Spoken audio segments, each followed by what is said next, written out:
Now that we have our dartless block, which I'm not sure why completely it's called a dartless block when there is clearly still the bottom dart, but the side seams have been centered and the top darts have been worked out. So this is a block you'd want to use for just more leisurely, loose fitting wear. And then we take this dartless block, and this is what we're going to turn into our hoodie block. So we'll be doing that next.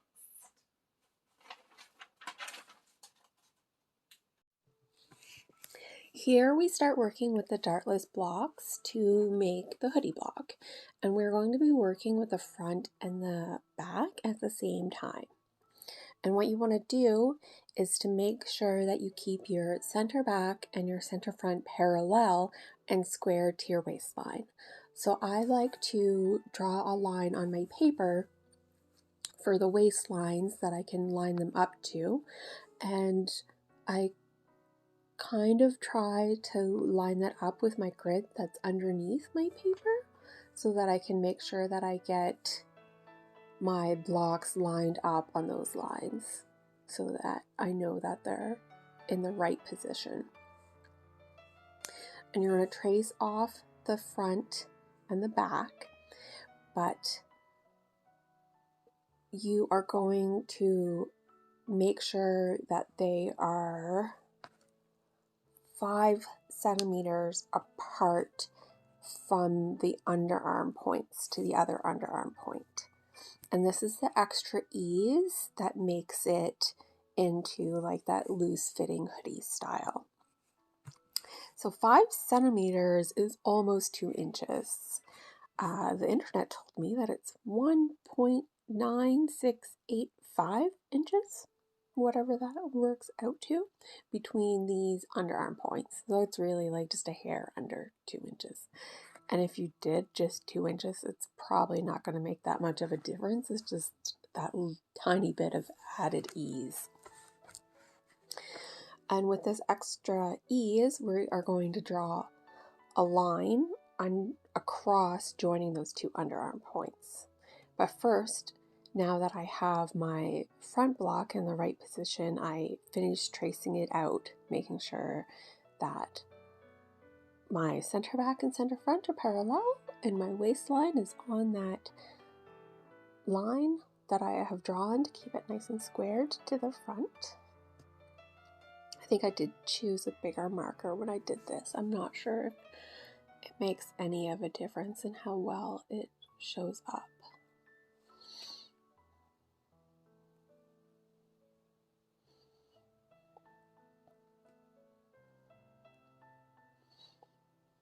And of course I miss a few pieces, so I just go back and kind of like sketch them in.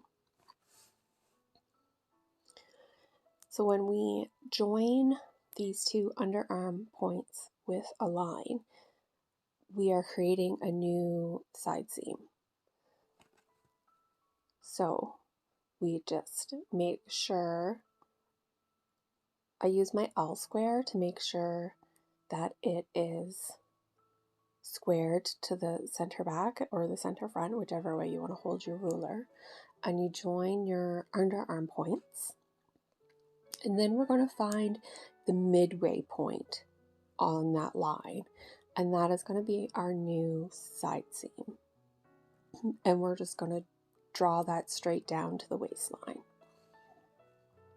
And here is also where you would extend your block if you wanted a longer hoodie. This does just go to the waistline because of the project I'm going to be using it for.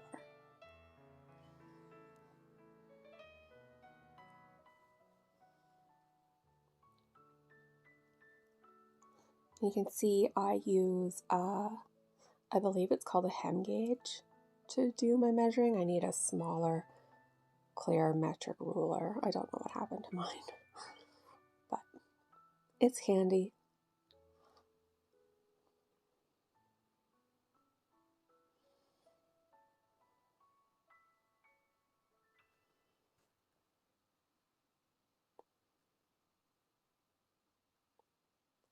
I'm very slow at fidgeting around with these. I really need to figure out the right speed for the time lapse to get this to go better.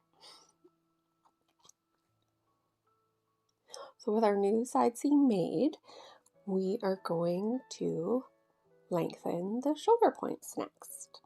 And this will give you a bit of a higher, looser shoulder.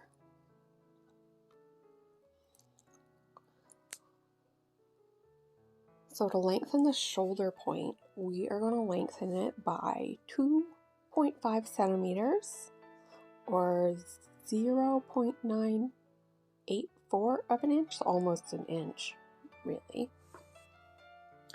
And we're going to use our center back and center front lines just to make sure that that line is squared to the center front and the center back. And we just draw it out through the old shoulder point, and then we're going to mark in our new one. And after we mark in our new shoulder point, we are going to trace that up to the neck line.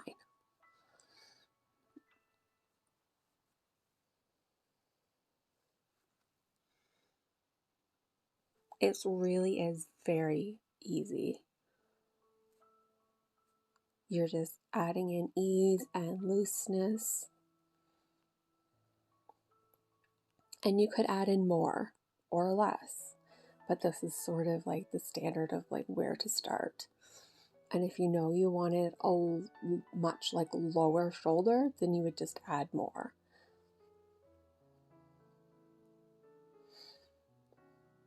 And that gives us our new shoulder point on both our front and our back. And next we are going to be adjusting our arm side for this new shape. And now that we have new shoulder points, we are going to create a new underarm point. And we are going to lower the underarm by 1.5 centimeters, which is 0.59 of an inch. So like almost half an inch, I guess. That sounds right. I'm not really sure. But after we lower that point, around halfway through the armholes, we are going to mark 2.5 centimeters, which is 0.984 of an inch, so almost an inch. Oh, I forgot to trace over my balance markings, of course, and so I'm adding them in late. Now on the back, I do have a lower balance point than most blocks, and this is just me personally. I put it in there because the project I was working on with this block, I was having trouble with the sleeve, and I just added an extra balance point to make putting my sleeve in easier. You can really add as many or as little as you like, but there is a standard of like having some of them in there. I think it's only like one on each side.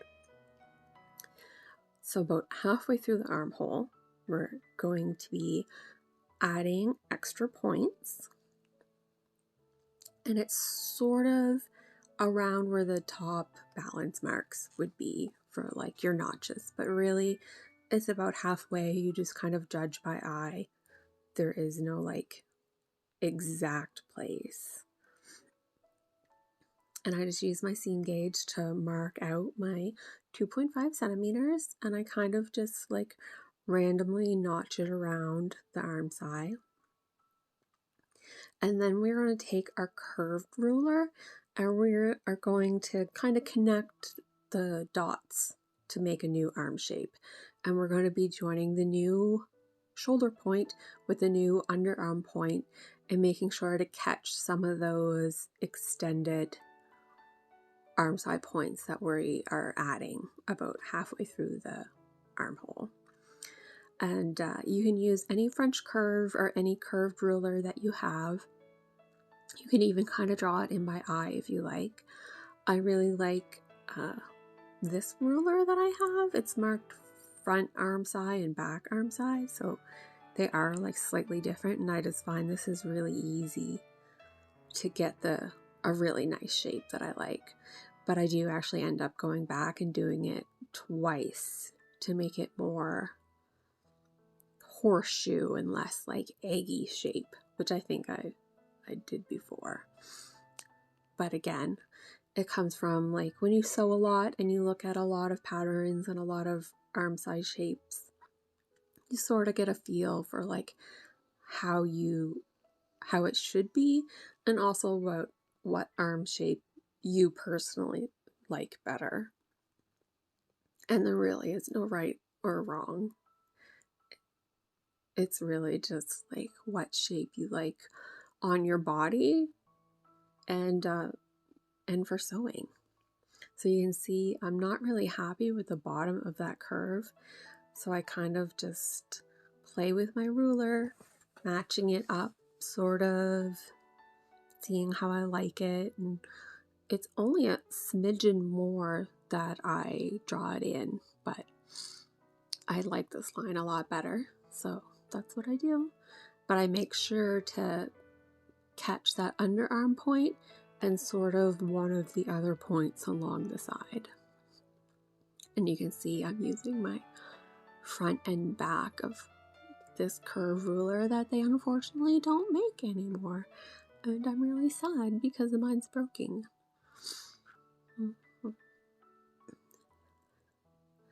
And after this, I just need to date it and cut it out. I think I do show me cutting it out, I believe.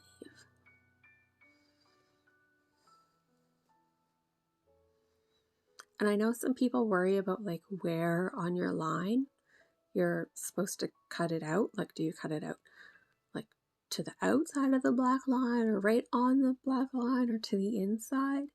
And technically, I believe you are supposed to cut just on the inside of the black line, but really it's you're talking millimeters difference. It's nothing to stress over or worry about. If it ends up millimeters too big in something like a hoodie, it's not going to be a big deal. Oh look, I am remembering to trace out my balance marks. That is always helpful.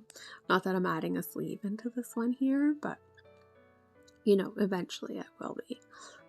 I haven't decided on what kind of sleeve, but you know, it will have sleeves at the end of the day. And I am labeling my block, which is a good idea because it is really easy to start getting them mixed up, especially if you make like more than one version or,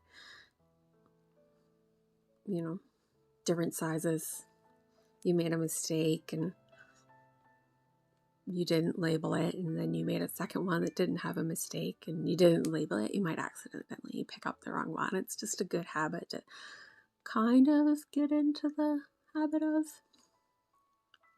And I just date them with the year. Some people date them with like their current size, but I find years good enough. I don't really need to get that into exactly what size it is because I'm not using this for anybody else. I'm only using it for myself. And that is our new side seam.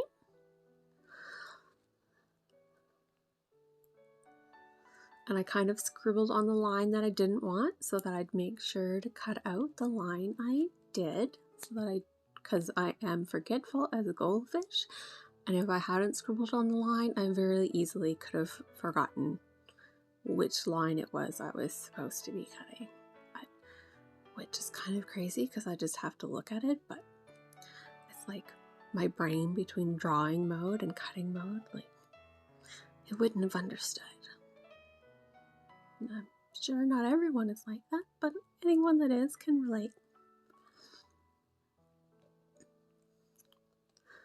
And after you cut this out, I am cutting this with no seam allowance. So there is no seam allowance on this block at all as it is. So when I trace it onto my fabric, I usually use a chalk wheel and I'll trace out all the lines, and then I use my seam gauge and I will add seam allowance to where I want seam allowance, which means I can alter my seam allowance as much as I like. I like more seam allowance on a knit or a jersey because the zigzags can go like wavy if they don't have enough seam allowance, and on wovens I tend to like a very slim seam allowance. Or if I'm using French seams, I might be doing something different. And because this is just a block to test the size, I will just add seam allowance to the side seam and to the shoulder seam, because I want to see where that arm side lays and where that neckline lays, so that when I am adding my style lines and my design lines, I'll know like what the starting point is, and it makes it easier to decide how low or high to make things and things like that. I know some people add seam allowance to it, but it's really just on how you were trained to do it. And I was always taught to never add seam allowance to your blocks. My teacher said that it got confusing if you did, but it's not confusing to everyone, obviously. So I think it's just a matter of the way you learn and your personal preference. So yeah, I don't add seam allowance to my blocks. And I've sometimes been known not to add seam allowance to my patterns and to only add them when I'm cutting. Although if you switch back and forth between the types of patterns you use, it can be confusing and you can accidentally make a mistake. Although you're less likely to make a mistake if you are not sewing when you're tired. The more tired you are, I find the more mistakes in sewing happen.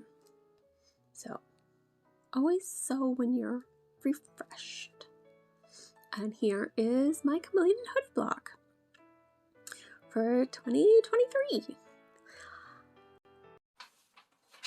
Now that we have our hoodie block, you can see how the armholes changed and the side seams have changed, and there's a lot more ease and there's no darts. I did stop mine at the waistline because I do want to add the corset portion, but to make any other kind of style hoodie, you would just extend from your waist as long as you want. The average would be like 20 centimeters. And from our hoodie block, we're going to sew it up, which I've already done. Here I am sewing up the hoodie block. Now I did borrow my mom's modern machine for this because it has the zigzag stitch. I originally wanted to try doing a stretch thread with my straight machine, but I couldn't get the color that I had wanted for my final hoodie in the stretch thread when I was out shopping. So I just snatched my mom's modern machine with all its fancy stitches, but I just used a regular zigzag stitch. And I lost all my footage of me cutting this out, but it's pretty simple. When I am sewing from a block, I like to trace it all out and then add my seam allowance. And that'll show me not only my seam allowance, but it'll show me my stitch lines. And I only add seam allowance to the shoulder seams and to the side seams. Now I often do this on blocks because you do want to see like the line, like the neckline. You want to see where that neck is laying and not try to figure out, oh, it is actually a little lower because you have to take away your seam allowance. The same as the armhole. I want it cut right on the stitching line so I can really see where it's laying without my brain being like, okay, but I have to minus my seam allowance. And when I go to test out a sleeve block, I'm not testing it out normally on my final block.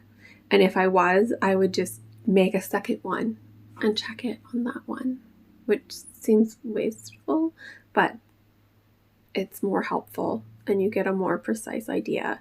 I often would test my sleeve on my first mock-up with my style lines, unless my style lines were dramatically changing anything around the armhole block, which this it definitely will be.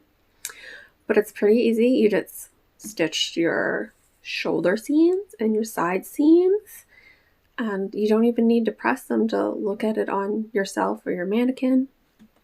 I would, of course, for my final hoodie, try to press all my seams. Probably, I hate ironing.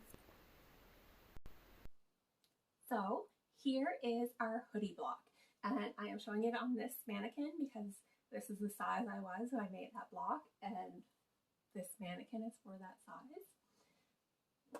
So you can see that this has no style lines. This is just the fit.